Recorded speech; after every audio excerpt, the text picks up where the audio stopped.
Bom, aí, quem não tiver aqui hoje, né, que não pode vir, alguma coisa, aí depois eu passo um outro trabalho para me entregar valendo os dois pontos, tá bom?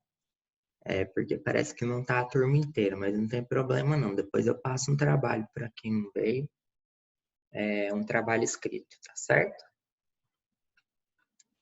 Bom, a primeira coisa que a gente viu foi a coloração de grão. Vocês lembram que a coloração de grão é uma técnica tintorial, né? Que determina, né, a bactéria diferenciada entre gram positiva e gram negativa, né? E além disso, visualiza, é, além da sua característica tintorial, a sua morfologia, que aí nós temos três morfologias diversas, que são cocos, bacilos e espiralados ou espirilos, né? Então, isso daí a gente vai dar uma recordadinha aqui. Lembrando que as lâminas são preparadas, né, em microscópio, para a gente visualizar em microscópio óptico, no aumento de 100 vezes, né? Não sei se vocês lembram disso lá da microbiologia básica, tá certo? Então, só para vocês terem uma ideia de tamanho, as bactérias elas têm entre 0,1, 0,4 micrômetros a 4 micrômetros, sendo que o tamanho normal dela é 1 micrômetro, tá certo?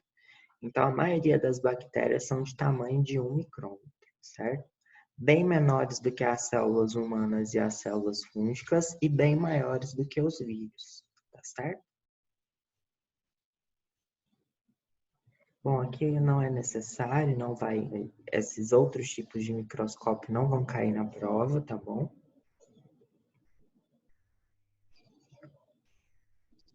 Certo? Então, lembrando como que é a metodologia do grão, né? Vamos ver se vai sair. Não saiu, né? Deixa eu ver aqui.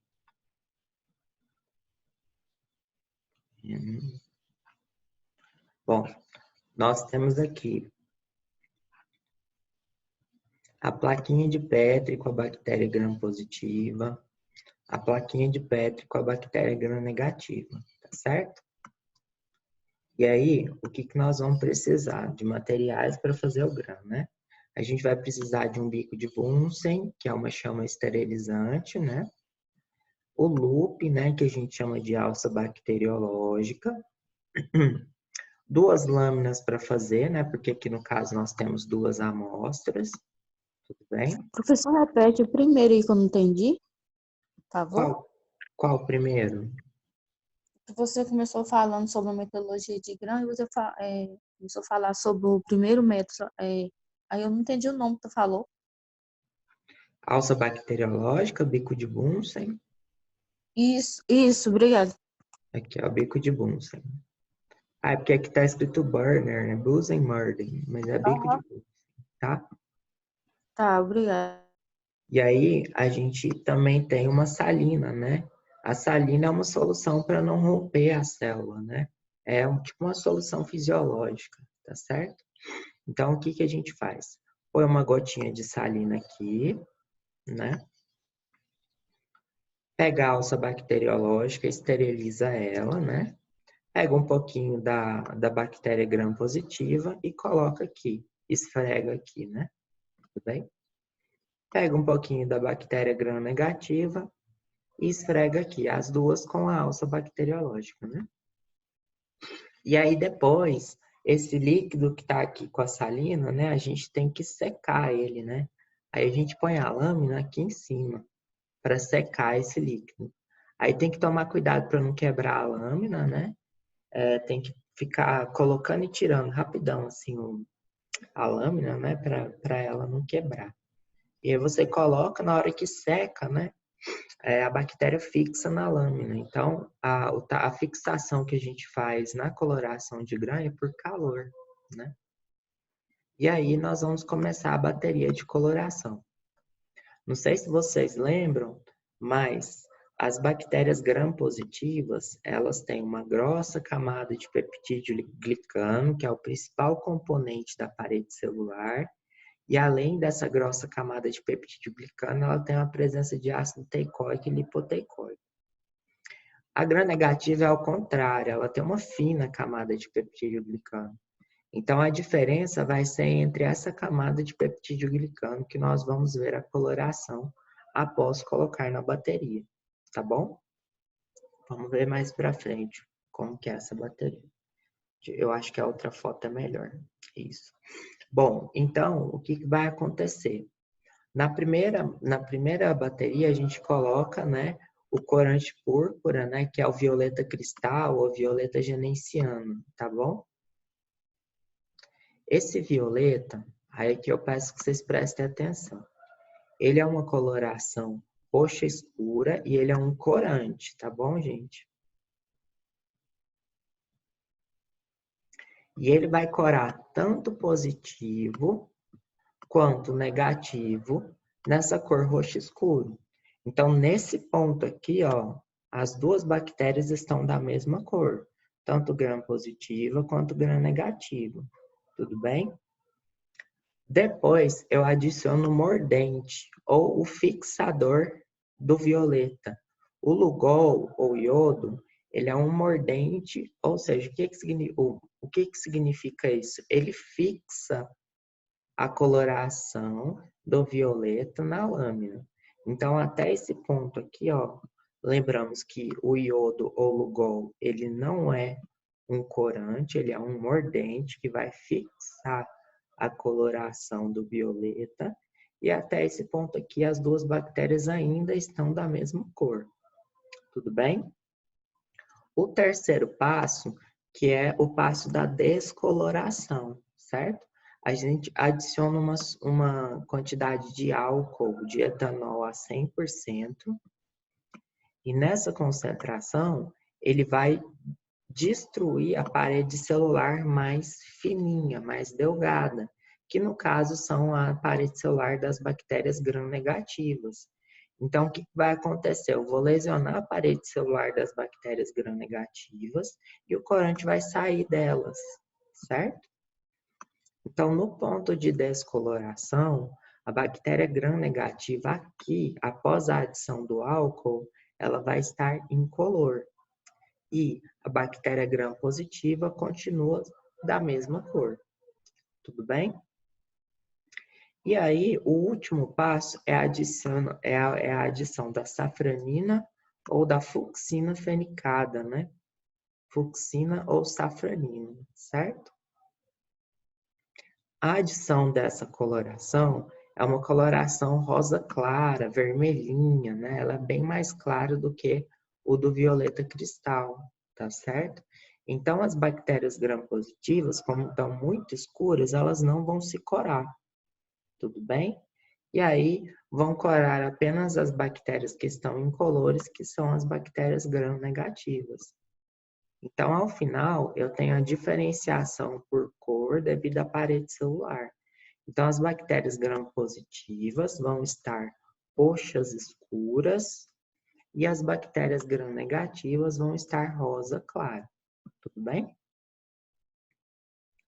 Tranquilo, gente? Simples, né? Ao final, dá para a gente diferenciar as duas pela característica tintorial. E também dá para a gente ver a morfologia. Não sei se vocês estão vendo aqui, ó. Isso daqui é um bacilo, né? Que é uma estrutura cilíndrica. E esse daqui é o coco, que é uma bolotinha, que é uma estrutura esférica. Então, nós temos aqui cocos gram-positivos e bacilos gram-negativos. Tranquilo, gente?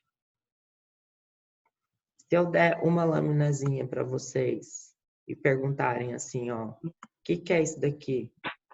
Vocês conseguem ver que é um coco gram-positivo? Ou então uma laminazinha dessa daqui. Vocês vão conseguir ver que é um bacilo gram-negativo? Sim. Então, beleza. Então. Vamos para frente. Bom, esse daqui a gente já viu, né? Então, por exemplo, aqui a gente está vendo, ó, bacilos gram-negativos, né? Oi. Você falou assim que quando adicionar o álcool que vai permanecer a mesma cor. Mas eu tava Não, vendo. Ah? não. Quando adiciono o álcool é que eu vou mudar as duas. Porque Eu aí tava, continua.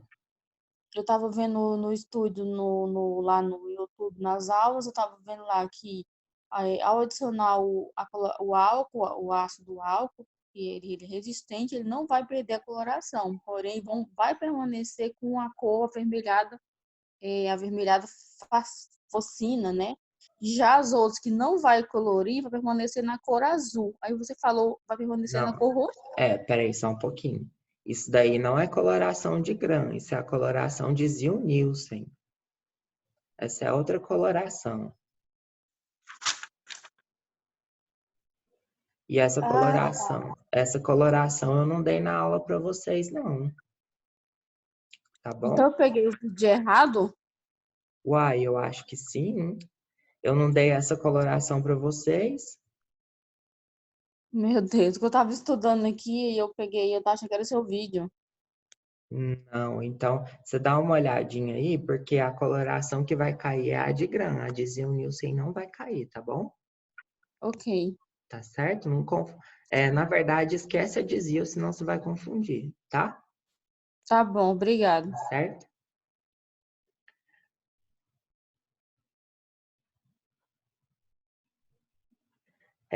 Então, gente, aqui vocês conseguem ver que é um bacilo gram positivo e aqui vocês conseguem ver que é um coco gram negativo. Ou, bacilo gram positivo e um coco gram negativo. Vocês conseguem ver? Tranquilo, né? Bom, e aí, quais que são as três formas, né? Esférica, que são os cocos, cilíndricos, que são os bacilos, e os espiralados. Os espiralados a gente não visualiza no grama, então vocês não vão precisar saber. Agora, ó, coco gram positivo e bacilo gram negativo, ou vice-versa, vocês vão precisar ver. Tudo bem? Lembrando que os cocos, eles têm duas disposições que são muito importantes, que são os cocos gram-positivos dispostos aos cachos, igual estão esse daqui. Vocês estão vendo que eles estão dispostos aos cachos? Tá vendo que parece que tem cachinho de uva aqui, ó? Olha só que bonitinho os cachinhos. E nós temos os cocos gram-positivos dispostos em cadeia, que eles ficam parecendo umas correntinhas, tá bom? Então, estes dois cocos são importantes. Vocês lembram que a gente fez a identificação de Staphylo e de Streptococcus, né? Então, nós temos cocos gram-positivos dispostos em cadeia e cocos gram-positivos dispostos em cachos. Tranquilo, gente? Aqui, ó. Streptococcus, que são os cocos gram-positivos dispostos em cadeia. Tá certo? Então, quando tiver o coco em cadeia, vocês têm que falar que eles são dispostos em cadeia. E quando for cocos gram-positivos dispostos em cachos, né? Vocês coloquem que ele é em cacho, tá bom? E aí os outros é só falar a morfologia mesmo. Bacilo, certo? E os espiralados não vai cair porque no gram a gente não visualiza. Tudo bem, gente? Bom, então a primeira aula basicamente era isso. Alguma dúvida, gente?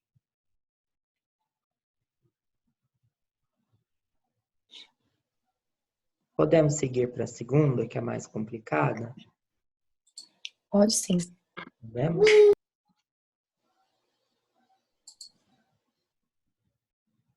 Então vamos.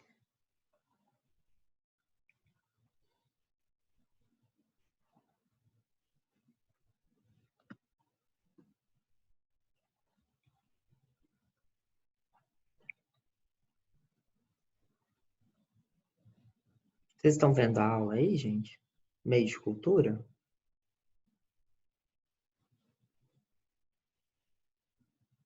Beleza. Sim. Ó, bom, os meios de culturas, né? Vai cair um monte de decorebinho para vocês, né? Que não tem como mudar, certo? Felizmente é um decorebinho, mas é muito importante na prática do laboratório da microbiologia clínica. E o meio de cultura é o coração da microbiologia, né? Que é onde a gente consegue isolar e cultivar os micro-organismos. Bem?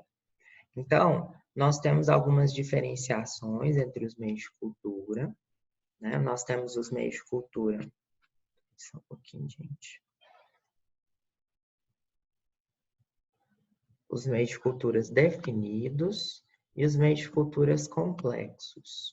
Bom, qual que é a diferença entre os dois? Meio de cultura definido é que a gente tem a composição dos componentes em moléculas puras. Por exemplo, glicose, por exemplo, sacarose, né? Que a gente faz o meio com moléculas puras, na qual a gente consegue determinar a concentração de todos os componentes que estão no meio de cultura. Bem? Já os meios complexos são meios que a gente tem composição na qual a gente não consegue determinar certinho a quantidade de todos os constituintes presentes no meio. Por exemplo, um meio que tem sangue, né? Não tem como a gente determinar certinho todos os componentes, né? Bromatológicos lá do sangue. Meio que tem leite, né? Então, isso é uma diferenciação não muito importante, tá bom? Mas como estava lá no livro texto, a gente já define aqui para vocês, certo? Bom, e aí nós temos algumas considerações quanto aos meios de cultura, né? Nós temos os meios de transporte de conservação, que são aqueles, por exemplo, eu vou fazer uma coleta de um paciente lá no hospital, e aí eu tenho que levar lá para o laboratório. Então, durante esse transporte, né, eu tenho que ter um meio de cultura que conserve, por exemplo, a umidade da amostra, não deixe o micro-organismo crescer em quantidade exagerada, né? Então, esses meios a gente chama de meio de transportes. Eles são muito importantes, né, para a etapa pré-analítica da análise de qualquer amostra biológica. E aí o exemplo, né, nós temos o Carey Blair, né, o Stewart, né, agar nutriente e salina tamponada, certo?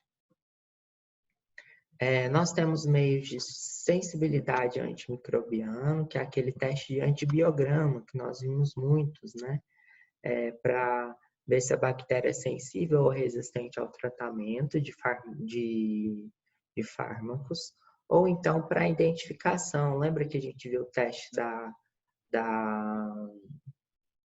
de identificação de alguns cocos gram-positivos, por exemplo, o teste da bacitracina, o teste da optoquina, né? Aquilo tudo é antibiograma. Então, o principal meio para a gente determinar antibiograma, né, é o agar-Miller-Hinton, para bactérias não fastidiosas, e para bactérias fastidiosas é o agar-sangue, né, que é um meio muito nutritivo e também diferencial, que a gente vai ver mais para frente. Tá certo? Bom, e o que é um meio seletivo? O que é um meio diferencial? O meio seletivo é que tem uma substância química que inibe a maioria dos crescimentos microbianos e permite o crescimento somente das bactérias de interesse, né? Então, geralmente, ele tem substâncias químicas que vão inibir o crescimento de algumas bactérias e vão deixar crescer só as minhas de interesse. Pode ser um fármaco, pode ser uma substância química irritante ou qualquer coisa desse tipo, certo? E o meio diferencial é aquele que a minha bactéria de interesse ela muda de cor devido a alguma reação em seu crescimento nesse meio de cultura. Por exemplo, lá no agar-sangue, a beta-hemólise a bactéria não fica amarelinha, né? Alfa-hemólise a bactéria não fica verdinha. Então, ele diferencia a bactéria por perfil de hemólise, certo? O meio de cultura, ele pode ser tanto seletivo e diferencial. Então, posso ter constituintes que vão deixar ele ser seletivo e posso ter constituintes que vão deixar ele ser diferencial. Tudo bem, gente? Bom, então, os meios de enriquecimento são aqueles que têm muito nutriente, né? E geralmente eles são para bactérias fastidiosas.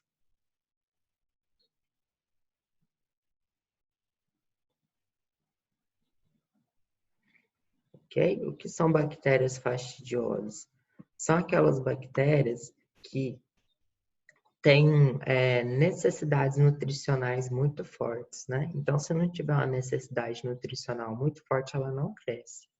Por exemplo, o agar-chocolate, né, para crescimento de hemófilos, né, que é uma bactéria muito fastidiosa, que é o agar-sangue hemolizado, tudo bem? E o caldo selenita e caldo tretionato, que é para o crescimento de salmonela, que também é uma bactéria comparada com as outras enteros, ela é mais fastidiosa. Tudo bem quanto a esses conceitos, gente?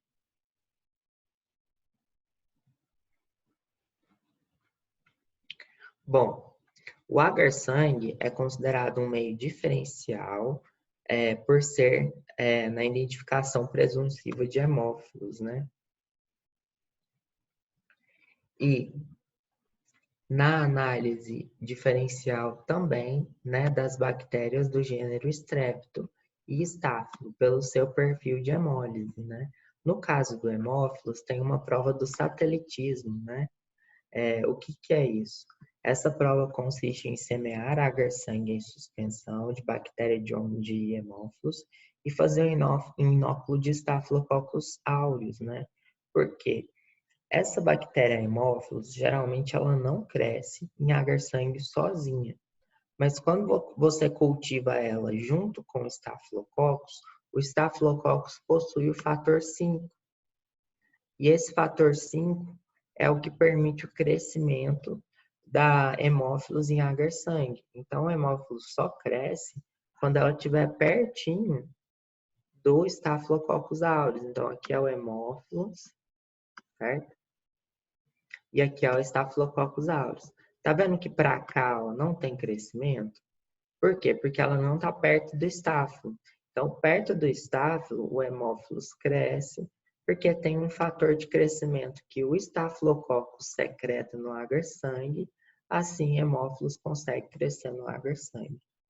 Se não tiver aureus, o hemófilos não cresce em agar-sangue. Ele cresce só em agar-chocolate, porque no agar-chocolate esse fator ele foi liberado das hemácias e aí ele consegue crescer. Tudo bem, gente? Tranquilo? Vamos para frente, então. Mais para frente ainda eu vou falar dos perfis de hemólise, tá bom? Então, o agar-sangue, né, ele permite o crescimento da maioria dos micro-organismos, tá certo? E aí nós temos os perfis, né, de alfa, beta e gama hemólise. Vamos lembrar que alfa, beta e gama hemólise, certo? Alfa hemólise é uma hemólise parcial, ok? Beta hemólise é uma hemólise total. E gama hemólise é uma ausência de hemólise.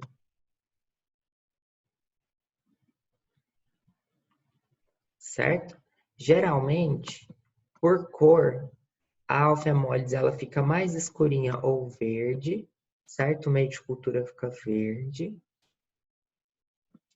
Aqui a gente fala que ele fica amarelinho na hemólise total. Certo? E na gama não tem alteração nenhuma. Então aqui vocês podem ver uma gama hemólise, né? E aqui vocês podem ver uma beta hemólise, né? Hemólise total e uma ausência de hemólise. Aí o que eu preciso que vocês saibam? Quem são alfa, quem são beta hemolíticos. Alfa hemolítico, isso é importante para os gram-positivos, tá? O Streptococcus pneumoniae.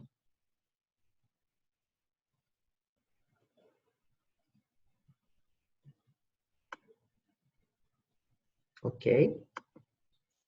Beta hemolítico, aí nós temos o Staphylococcus aureus. Nossa, olha aqui, tá errado, ó, gente. Streptococcus pyogenes, ele é beta hemolítico, tá? Isso daqui tá errado. Agora que eu fui ver. Streptococcus pyogenes. Inclusive, ele é o mais hemolítico de todos, tá, gente?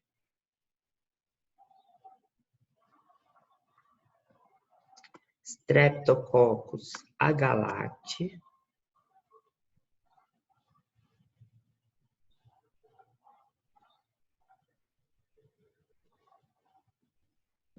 E, como ele falou aqui, Staphylococcus aureus. Tudo bem? Preciso que vocês saibam desses micro-organismos, quais que são alfa, quais que são beta hemolíticos. Só dos cocos gram-positivos, tá certo?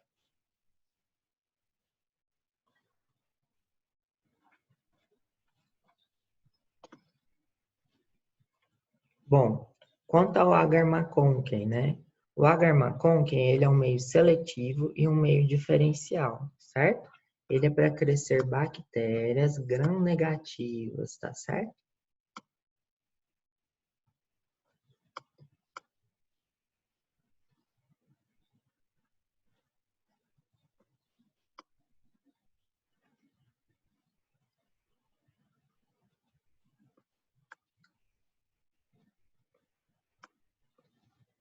O agar McConkey é um meio de cultura sólido, composto principalmente por violeta cristais, sais biliares e peptona, tudo bem? Ele é um meio seletivo, pois neles crescem somente as bactérias gram-negativas, já que o cristal violeta inibe o crescimento das bactérias gram-positivas. Então, o violeta cristal, né, ele inibe o crescimento das bactérias gram-positivas. E ele é diferencial porque ele tem lactose e a fermentação ou não de lactose muda o meio de cor, tá certo? Então, bactérias que são lactose positivas, o meio fica rosa.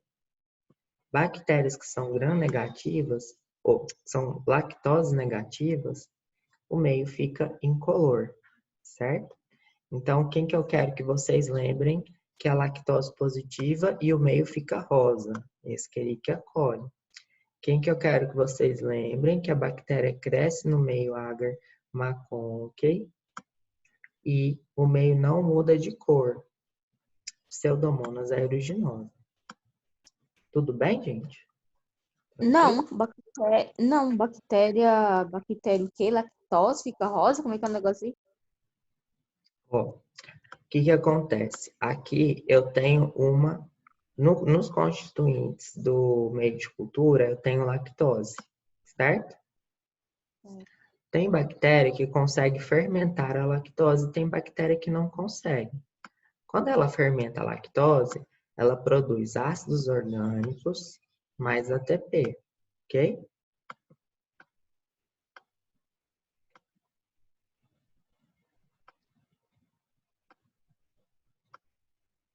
Bom, se ela produz ácido, qual que fica o pH do meio? Ácido, né? E nós temos um indicador de pH que chama vermelho neutro. Certo? O vermelho neutro, quando ele está ácido, ele fica rosa.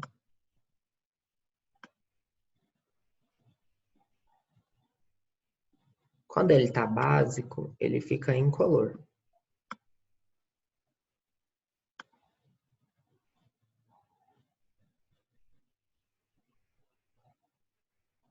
Tá certo? Então, as bactérias que conseguem fermentar a lactose, elas vão fermentar a lactose, produzir ácido, certo? E lá no meio de cultura tem lactose e tem vermelho neutro. O vermelho neutro em ambiente ácido fica rosa, tudo bem? E a lactose positiva que eu quero que vocês decorem é a Escherichia coli. Então, a Escherichia coli, quando ela cresce em McConkey, ela fica rosa, tudo bem? A Pseudomonas, ela é lactose negativa, ou seja, ela não consegue fermentar a lactose. Se ela não consegue fermentar a lactose presente no meio, ela não vai produzir ácido, então o meio vai ficar básico, incolor. Então, quando a Pseudomonas cresce em agar McConkey, ela fica incolor. Tudo bem agora? Tudo? Podemos seguir?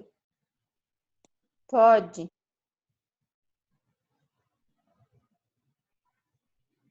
Bom, o agar chocolate, né? Ele é um agar na qual, né? A gente tem o sangue hemolizado, tá certo? Então, ele é muito importante para as bactérias fastidiosas, né? E aí nós temos hemófilos, moxarella, Neisseria gonorreia, certo? E Neisseria meningitidis. Só que para as Neisserias, né? A gente usa um outro meio que é um meio seletivo, porque o agar chocolate ele não é seletivo. Então, o chocolate puro só, a gente usa ele mais para hemófilos e moxarella, tá bom?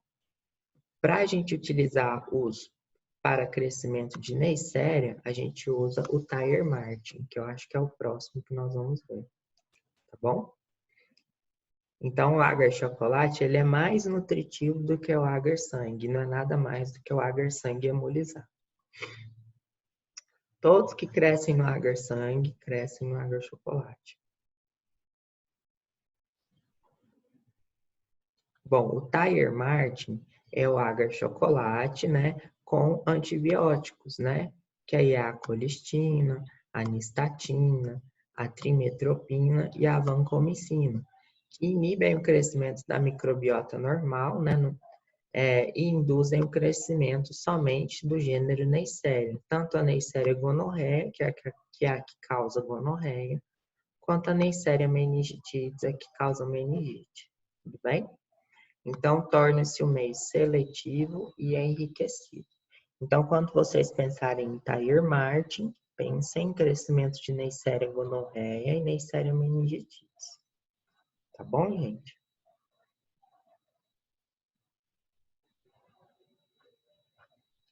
Bom, aí agora o agar salmonella shigella, né? Como o próprio nome já diz, é um agar que a gente quer induzir o crescimento de salmonella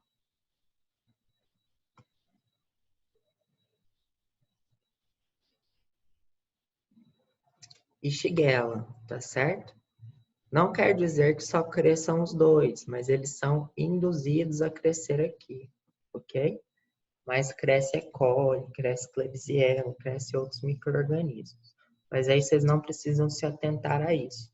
Lembrem que o agar salmonella e shigella é para crescer salmonella e shigella.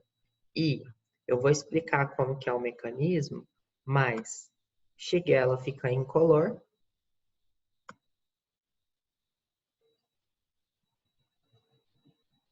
certo? Cresce de forma incolor e salmonella, não sei se vocês estão vendo aqui no pontinho, ó, ela fica preta, tá bom? Então ela tem uma coloração preta. Por que que a salmonella fica preta? Né? Porque tem tiosulfato de sódio no meio.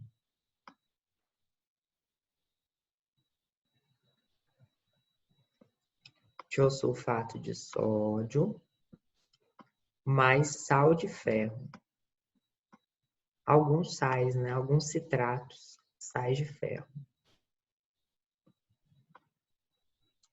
E aí, quando a salmonela cresce, né? Ela, pra gente é importante, ela é a única que faz isso. Ela pega o tiosulfato de sódio e transforma ele em ácido sulfídrico, que é H2S. E o ácido sulfídrico, em presença de ferro, ele precipita na cor preta, tá certo? Então, a shigella não produz, então ela fica incolor no meio de cultura. A salmonella produz e fica pretinha. Então, dá para diferenciar as duas bactérias que eu quero isolar ali das minhas de interesse. Tranquilo, gente?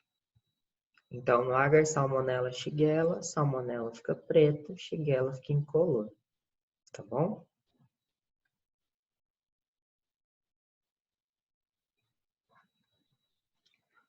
Agar Lowell Johnson, né? O que vocês precisam saber? para qual micro-organismo ele é indicado para o crescimento, né? Então, Mycobacterium tuberculosis é o meio que a gente consegue fazer o crescimento de Mycobacterium tuberculosis. Então, a gente pega o escarro, né? Faz um pré-tratamento para matar algumas bactérias e aí depois a gente adiciona o Mycobacterium tuberculosis aqui para o seu crescimento. Tudo bem? Então, a Agar-Lowell-Johnson é para o crescimento de Mycobacterium tuberculosis, certo? Aqui as coloninhas dele. Demora de 30 a 60 dias para crescer, gente.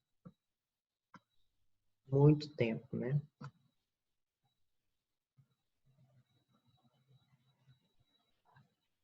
Bom, agora nós vamos para os métodos de identificação. Até agora a gente estava falando de isolamento, não é? Então, o que é o isolamento? É a forma de isolar a bactéria para a gente depois fazer alguns testes bioquímicos, e esses testes bioquímicos vão nos auxiliar a tentar chegar num diagnóstico laboratorial. Então, uma vez isolado no meio de cultura, a gente faz as técnicas de identificação. E são várias provas bioquímicas e metabólicas ou sorológicas que vão nos auxiliar para a identificação de bactérias ou fungos, certo? A gente não faz todas as técnicas para todos os micro-organismos. Então, a gente seleciona técnicas individualizadas que vão nos auxiliar a identificar o micro-organismo de interesse. Então, geralmente, a gente faz pelo menos 2 a 3 técnicas bioquímicas para identificar o patógeno, tá certo?